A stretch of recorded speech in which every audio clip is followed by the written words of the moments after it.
Hello YouTube and welcome back to Redline Revs.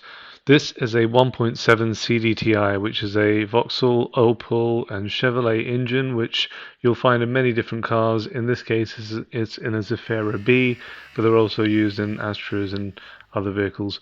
Here is the airbox, and I'm going to be changing the air filter, which has 6 T25 Torx screws all along the perimeter of it.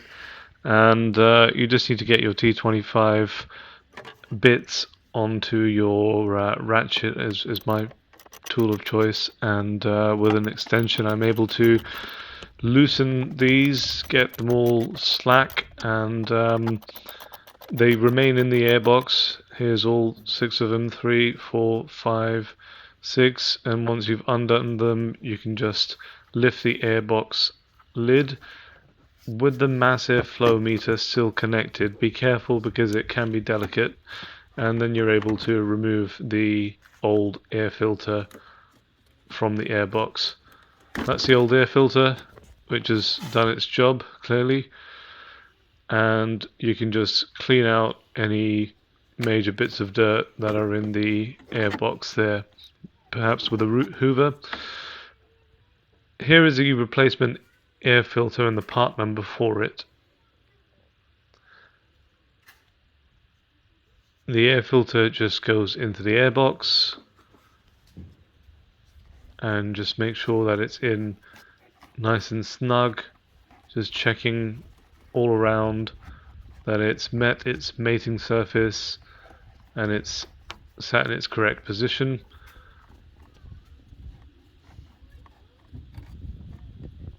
And once you're satisfied with that, you can get the airbox lid back on and put those T25 screws back in.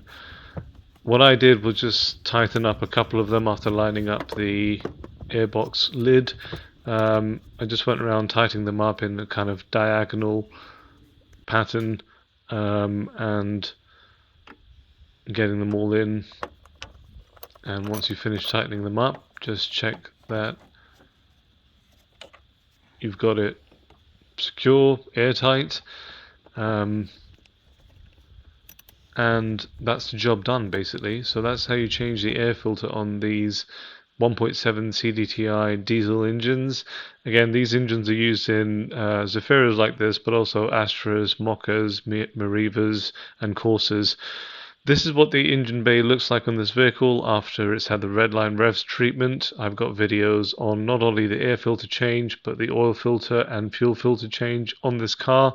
So make sure you comment, like and subscribe if you found this content useful, and I hope to see you again.